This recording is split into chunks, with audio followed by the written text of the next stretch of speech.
Welcome to the Department Chair Leadership Podcast, where the goal is to improve organizations and serve students one leader at a time. I'm your host, Dr. Chris Jochum. If you're a department chair in higher education or any type of educational leader, and you want to improve yourself to better serve and influence those you lead, you've come to the right place. Because the best way to improve an organization is to improve its leader. Let's get started. Welcome back, friends, to the Department Chair Leadership Podcast. As always, so glad you took time out of your busy schedule to improve yourself and those you serve by becoming a better leader. Today, as always, I'm just so excited when we have great guests. Obviously, they can add value to you in ways that I can't. And today, we have Mrs. Kerri Lacy, who currently serves as the principal of Lincoln Elementary School here in Hays, Kansas, where I happen to work at Fort Hays State University. And Kerri currently, like I said, serves as the elementary principal. She has spent her entire career. She just completed actually her 33rd year in education, and she's done it all. She has been in the classroom. She was a K-8 principal. She returned to the classroom. She is now in her 6th year as principal at Lincoln Elementary. And I would also like to point out, and once again congratulate her, that she was recently named the Kansas Elementary Principal of the Year for 2024. So we truly have an award-winning principal, great leader, great all-around person and educator with us today. So Kerri, welcome to the podcast, and how are you doing? Hi, Chris. Well, thank you for having me. I feel privileged today. And I'm doing great, enjoying summer, but I can feel the weight of school coming right upon me. So yeah, as we, I don't know for sure when this will drop, but we're recording this right probably when people in Kerri's world, that fire hydrant is just about ready to open up, right? And right. as we speak, I think she's in her office. She, like most K-12 educators, not just principals, they work year round.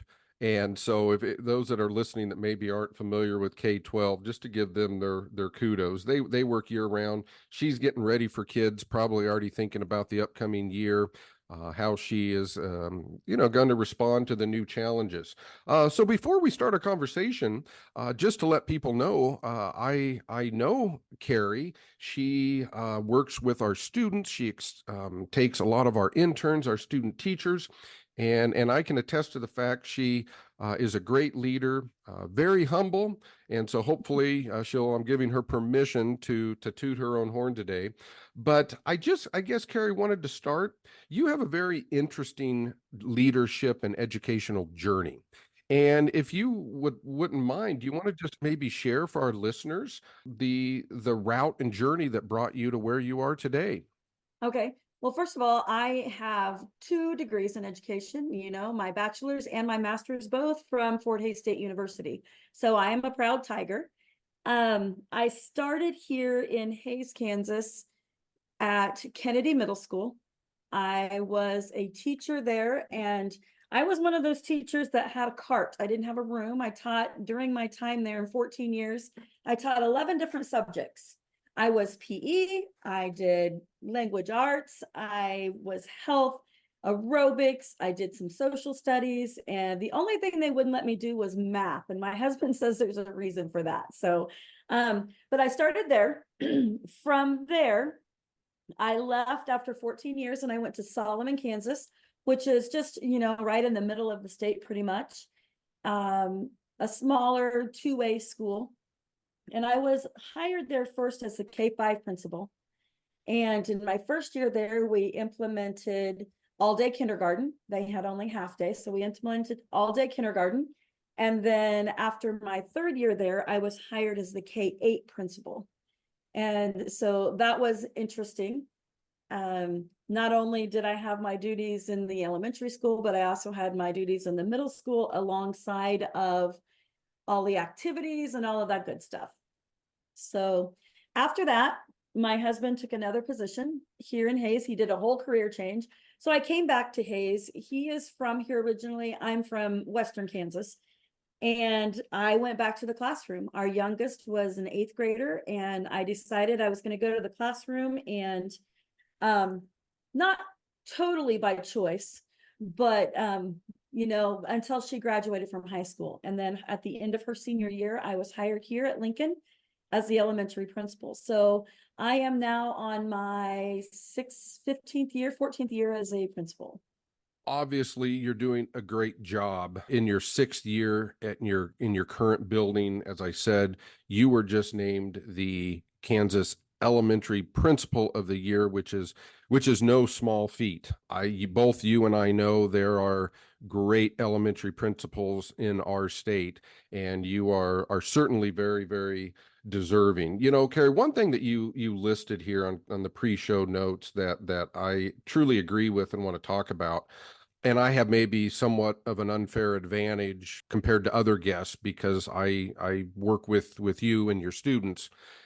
And you said that one of your strengths has always been building a great team. I couldn't agree more. I know many of your teachers, some of whom started there, their career there. And so if you wouldn't mind, could you maybe give our listeners just kind of paint a picture, the overview of your building and how you go about maybe even some of the challenges that you face and how you go about building that team, which I can attest is a very, very strong, positive, cohesive unit. And so how do you go about doing that? Oh, wow. Well, first of all, I am a leader, but I believe that every leader should work alongside, not above. And so, my team members will see me right there in the trenches with them, doing the work, doing the data, looking at the data, talking about kids, parents, families. I believe that I can't lead from the top. I have to lead from within. And I think that has really helped me build that culture here at school. After my first year as principal, we were put on improvement because of one of our subgroups. Now, what that means in the state of Kansas is we have a subgroup that had 3 consecutive years that did not perform the way that they should have, or at least to expectations on the state assessment tests. And one of the hardest things I had to do, our superintendent called me and he said, "Hey, Kerri, I've got to tell you this." And I said, "Okay, all right." I called my staff together and we met in the gym. I asked my superintendent to be here, my special ed director to be here because it was a special ed subgroup. And I said, I looked at my staff and they saw me in my most vulnerable state. I cried.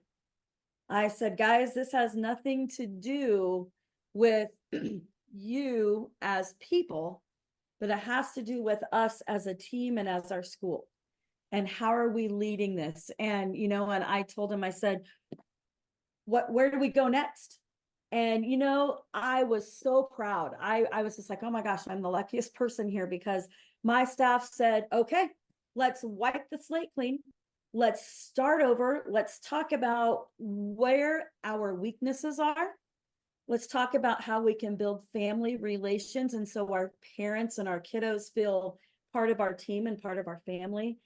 And, in that journey, we found out that without involving those families and without having our kids feel safe, cared for, respected, and valued, without all of that, our kids weren't going to perform.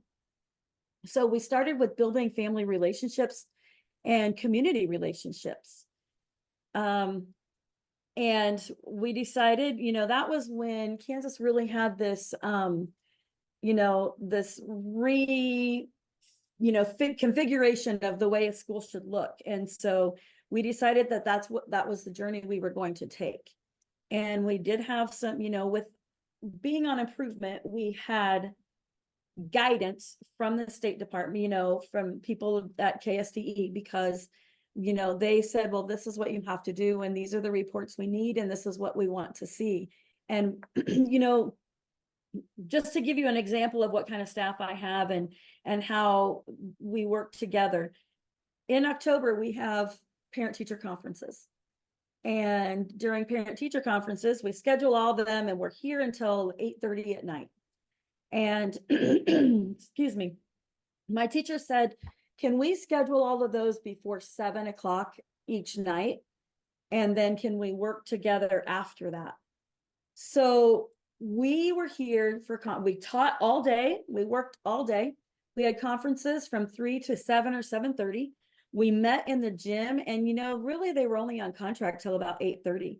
We worked in the gym till 9:30 both nights, just figuring out where we go next, and the passion and the love, everything that I saw from my staff. I mean, I kind of get choked up thinking about it right now because I've never seen a group of people come together, and I was proud to lead them. And I think one of the ways that I was successful with that was just saying, hey, I'm in this with you. I'm not going to demand what you're going to do. I am going to value you. I am going to value your opinions. Please be vulnerable with me. Please let me know what you need from me. And so that was right the first year after COVID, I want to say. So then in fall of 2022, we were awarded the Kansas Challenge Award for student improvement. And then in the spring of 2022, we were awarded the Shifting Culture Award in Kansas for shifting the culture here in our school. And we did it by building community relationships, family relationships, and actually just building a family within our school. Wonderful. Kudos to you. Some of that I knew, others I didn't. I didn't know the depth of what you had overcome. You so many key words, Kerri, that when I talk about leadership and talk to other great leaders such as yourself, vulnerability. That's a leader superpower right there. You clearly showed that. You developed relationships. And again, you're being humble, but the type of culture that says, let's restructure parent teacher conferences this way so we can meet together and do this for our kids and each other. That just doesn't happen. You just don't hire teachers, put them in their rooms and say this will happen by October. So what are some things that you do intentionally? Because I think you understand. I always say leadership is defined daily, not in a day. Every day we have to be intentional, but who we are as a culture is the compounded interest of what we do each day. What are some things that you do and you have done that have shifted that culture to where you truly overcame some pretty big obstacles and went from being on the maybe the certainly didn't get weren't recognized for doing something good. We were in the bottom 40% of the state of Kansas. Yeah. So you truly overcame. And while I know that the metrics and the numbers improved, I always like to say, what did you do to focus on morale over metrics, to focus on people over policy, to focus on behavior first, results second? What are some things that you did that helped you collectively achieve those things? First and foremost, we looked at our clientele, our clients, and you have to look at that in a business in a business form. We are 60% low SES. We are the only school in Hayes that is above 40%. And so we have 60%. I have a high Hispanic population. We also have, a population that they come in and they leave. They are here short term and they go back. And we have a lot of Hispanics that come in speaking no English. And so we looked at that and thought, how can kiddos from those environments come into our school and be expected to learn just like everyone else? And so we talked about, first of all, people first, families first. And so we implemented, first of all, so every other Friday we have what we call houses. They are a mixed group of K through 5 kiddos. and we meet as a group. They all have their own t-shirt, so every house has their own color. So when they're throughout the building during the day, they can see that, oh, they're in my house, they're in my house. Our fifth graders and fourth graders just took it and ran. They loved working with those littles and giving them the opportunities, to sit with their littles at lunch, the ones that had the same color on, and we talked about, a lot of the subjects in houses. We talked about family. We talked about, how to have a conversation at a table.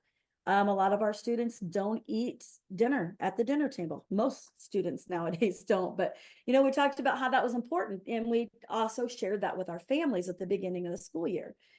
Take time. These are some questions you should ask your kiddos. So we implemented houses. We saw a big shift in our student morale because they were able to take ownership of that. And we had a few little competitions. We did attendance. Which house has the best attendance this week? And I would post attendance every day on a board out in front. And the kids were like, oh no, we got to get better. We got to do better. So, that was one thing, was getting them to school. With the culture and the clientele that we have, it's tough. It's tough to get them to school. So we got them to school. And then so after that, then the following semester on the opposite Fridays, we implemented clubs. These clubs, my teacher said, hey, I have some really cool things I want to share. I'm really good at crocheting. Can I share? I'm really good at, we have an aerobics club. We have a Move 30, which our PE teacher taught. We have a culture club that Fort Hays State is very instrumental in. They come out here and they, so they teach the group, those kids in that group, all about different cultures. We have a Lego club, we have a gymnastics club, we have a recorder club where they play the recorder. So that also let the kids express themselves in a way that they were very interested in. Plus, with giving the teachers the choice of, what do you want to teach? What do you want to share?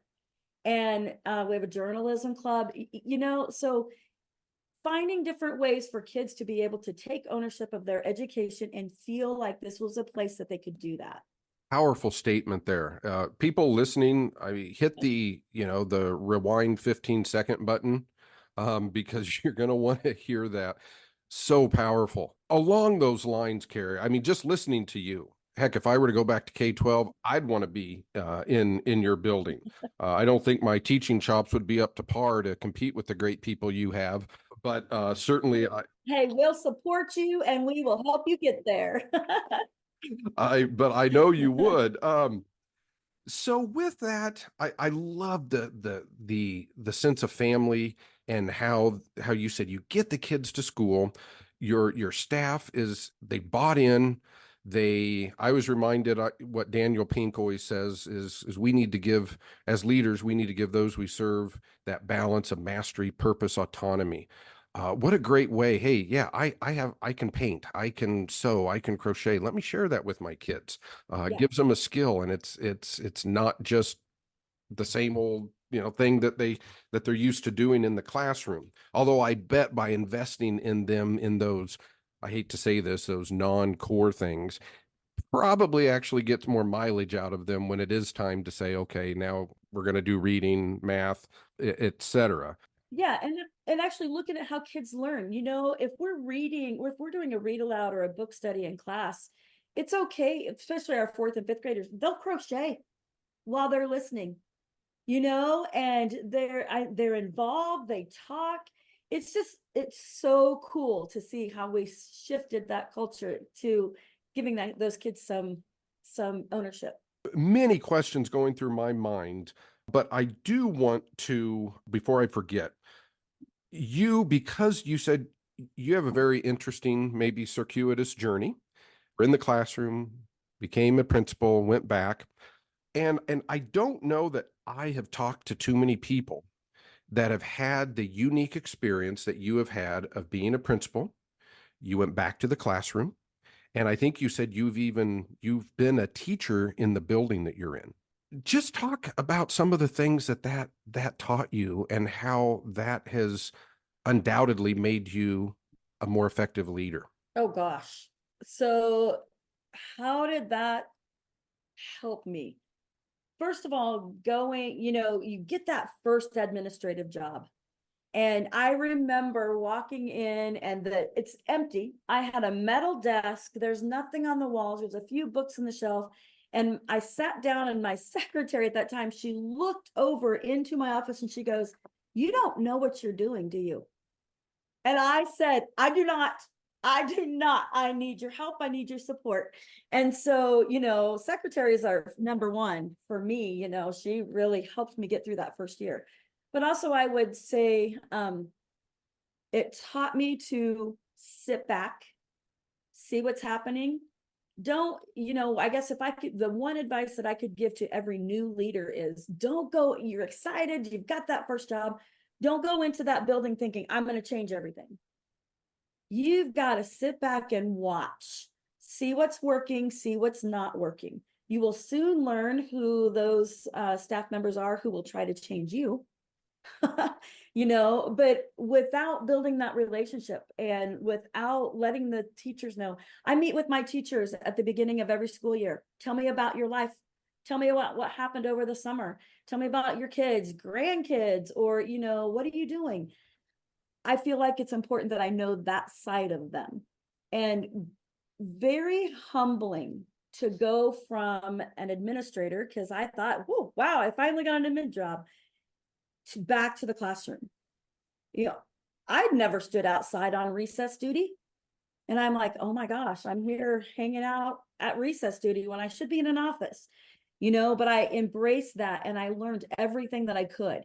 I went to watch kiddos, play their soccer games on Saturday. I still do. I'll try to get baseball games in the summertime. I need them to know that I care. And going back to the classroom and seeing the shift in education in that 10 years that I was out, because I was out for 10 years and I'd always been at middle school level. And when I taught, and that's my passion. I love middle school kiddos, probably because I'm a little bit like a middle school kiddo. I can relate with them, a little sarcastic sometimes, and a little ornery. But I had always been with middle school, and to come and see the need in our students in the elementary school, that was probably the most powerful experience to me, and know what teachers were expected to do. I taught my 2 or 3 subjects and they switched every 90 minutes or whatever. And I had no idea what it was like to be with a classroom all day long and responsible for those kiddos, keeping them on task and making learning interesting. So best thing that ever happened to me. Best thing that ever happened to me was going back to the classroom. Now, being a team member here in this school, I had built some relationships, but I also, as an administrator, knew that if I ever wanted to be an administrator, I kind of had to make sure that I kind of kept that line. My staff will go on a Friday evening, they'll go to a local establishment to get together, and I'm always invited. And I tell them, I said, I don't come. And the reason for that is because that's your opportunity to complain about me. And that's okay. You can complain about me, and I don't want to get in the way, because that they need to be able to do that and complain about maybe not necessarily me, but things that are happening and things that might not be changing as quickly as they would like, or maybe, discipline didn't happen like they thought it should, things like that. Well, and that shows again great leadership, vulnerability.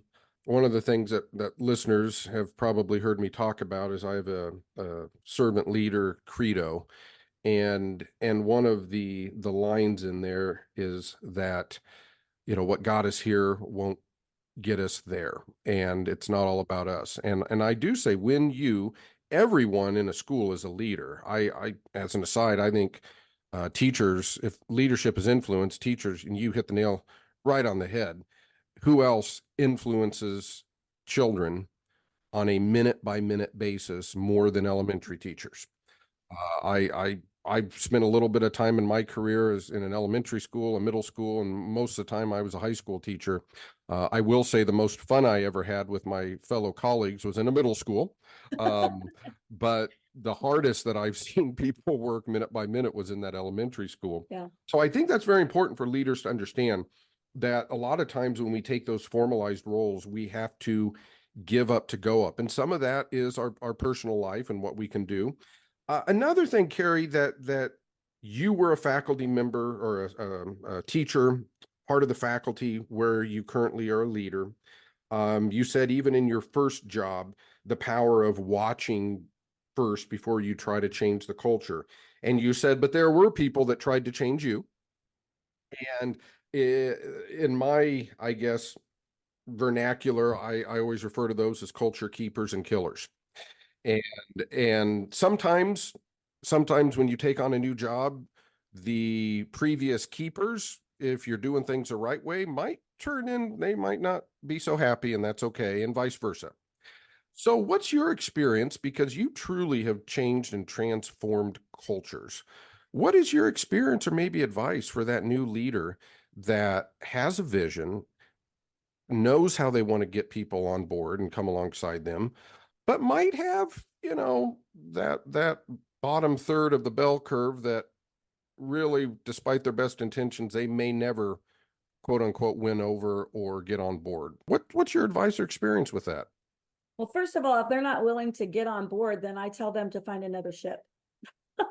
And I do say that you have to be willing to get on board. And, but also I feel like it's important to continue to praise and encourage those people who are moving, because those ones that are moving forward, if the laggers are back here, they're either going to decide, oh, well, I don't have a voice and I'm not doing anything back here because everybody's moving forward and she keeps taking care of this group. And so I feel like you have to praise those that are willing to take that chance and are willing to dig deep and work hard, and continue to praise the laggers when they do the things that you would like to see them doing.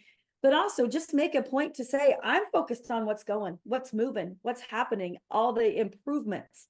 And if you want to dwell on this back here, there's probably another boat that's sitting in a dock somewhere that you can just hang out on and get a suntan. I don't care, but our ship is moving across the sea. So there's that. But also, for new leaders, guys, you have to be real. You have to be real. You have to let them see you as a person. You have to let them see that you're going to work hard, follow through. Oh my goodness. You say you're going to do something and then you don't, or you say that we're going to do this and then we don't, it stops there, then you lose all respect, because they're going to say, well, she said that, but it really didn't happen. So you have to follow through. Support, student discipline and student behaviors, mental illness are just over the top.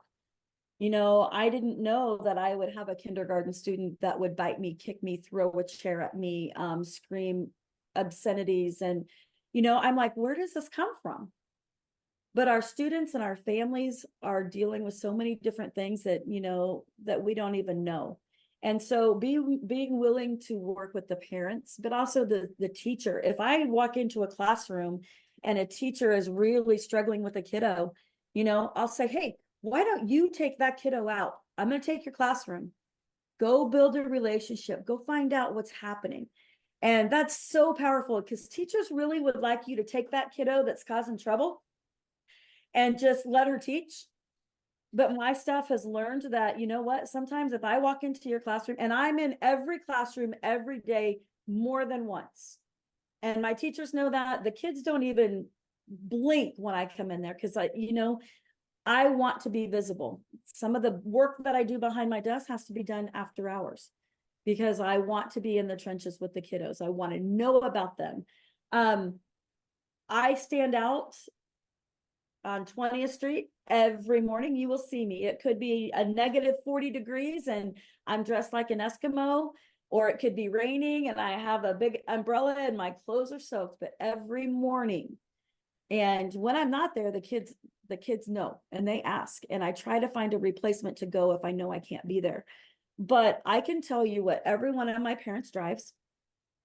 I can tell you the first names of every one of my students. I call them by name.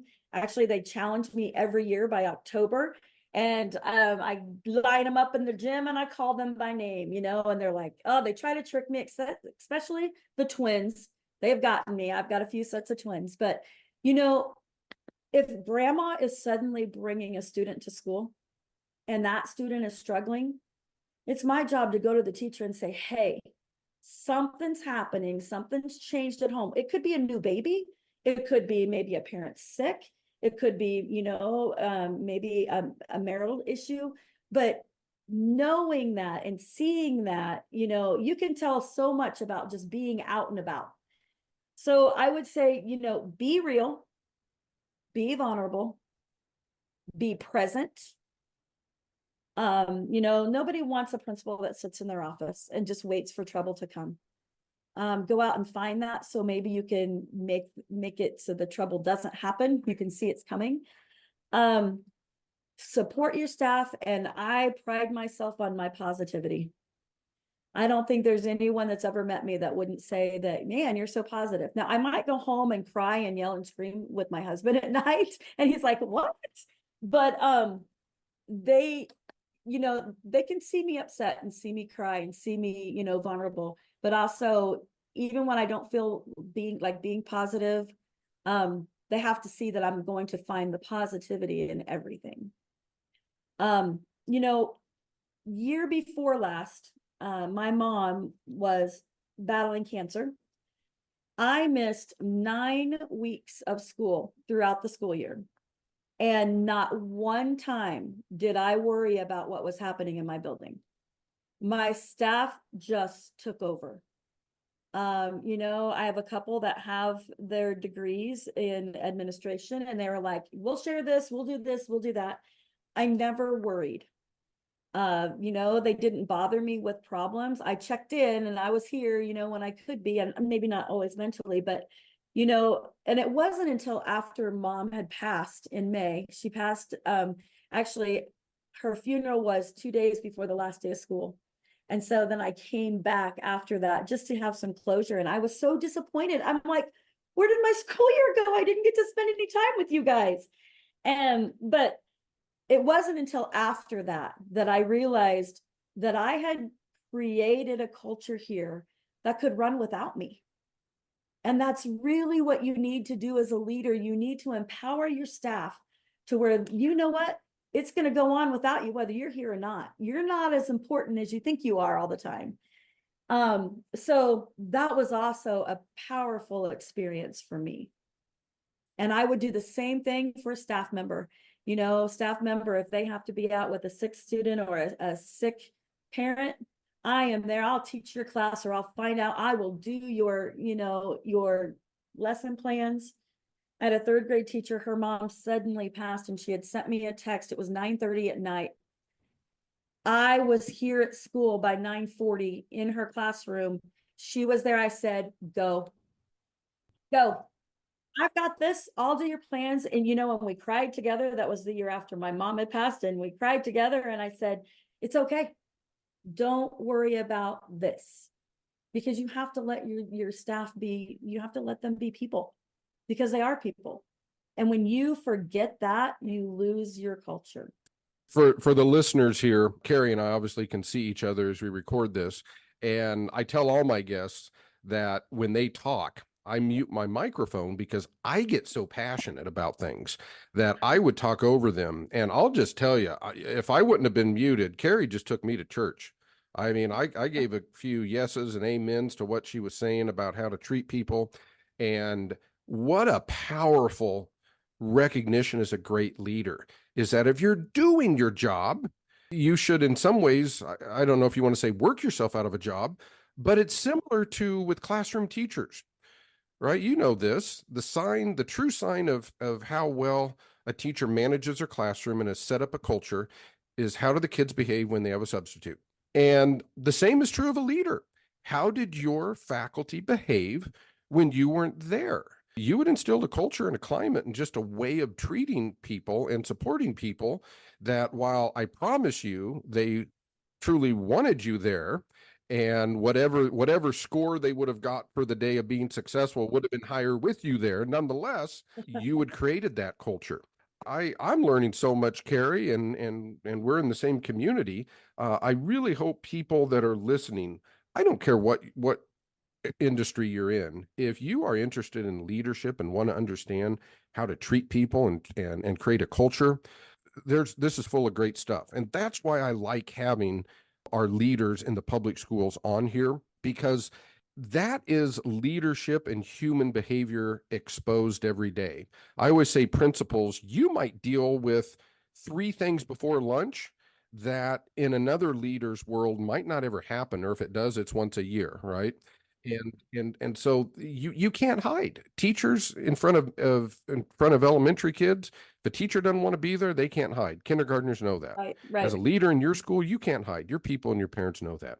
So as we close out with all of these great things that we've talked about that are going to add value to our listeners, what are just some final thoughts? Let's say someone out there, a teacher is listening, and they've had thoughts, man, I love the classroom, but kind of being called to be a principal. And any final thoughts on leadership in that area, or what your advice might be moving forward?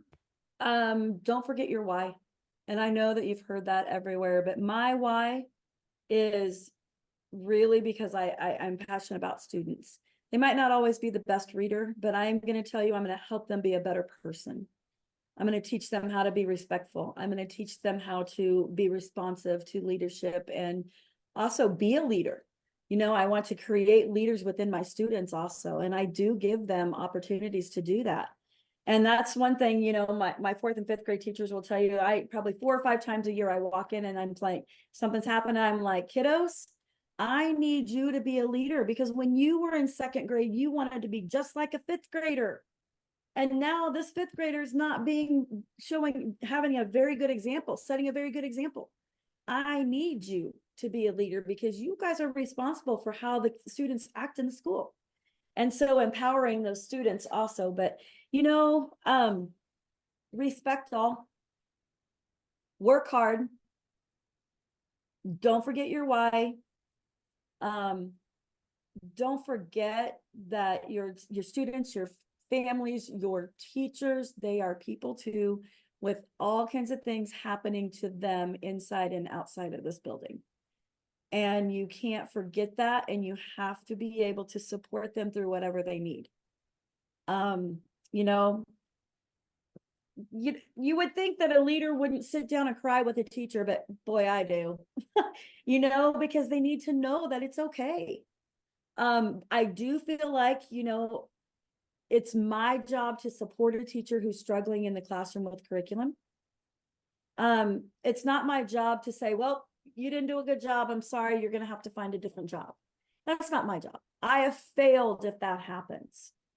So, be in those classrooms, find out what's happening, and see what kind of support your teachers need. Don't be afraid to send them out to watch another great teacher. Don't be afraid to get a substitute for them and let them go learn.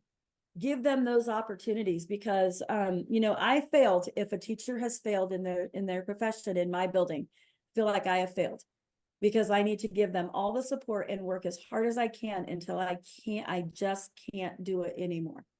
Because you can't want it more than they do, but you can sure encourage them to want it really, really bad. I mean, in my mind, that's great teaching too, is by and large, if you're a teacher and, within reason, kids fail something, maybe I didn't teach that the right way. Maybe I need to support them every way I can. And I love that you mentioned that how you provide them support and how you help them be the best leader. Also love hearing how you encourage your older kids in the building to be the leaders for the younger kids, because I think that's very, very important. Well, Kerri, I have certainly enjoyed this. I know our listeners will. Again, Kerri Lacy, the 2024 Kansas Elementary Principal of the Year. If you didn't understand why when you started, you know now why she is the best elementary principal in the state of Kansas. I guess just to close out, I want to just reiterate what you shared, and that's be real, be vulnerable, be present, support your people, and be positive. And so I encourage everyone listening, whatever role you are working in, industry you're in, I'd encourage you to try to do that every day. And I think you will see that you are making a difference and adding value to others. So again, Kerri, thank you so much. Congratulations again on the award. And as we get into this next school year, I know you'll have some appointments and events to go to represent the schools in Kansas. And so best of luck. But Kerri, I just want to say thank you for giving your time and expertise to our listeners today. Well, thank you for having me. Very happy to share. Like I said, I'm a humble person. I just surround myself with great people that make me look great. So that's my next, word of advice, to surround your people with great people and they'll make you look great. So thank you very much, Chris.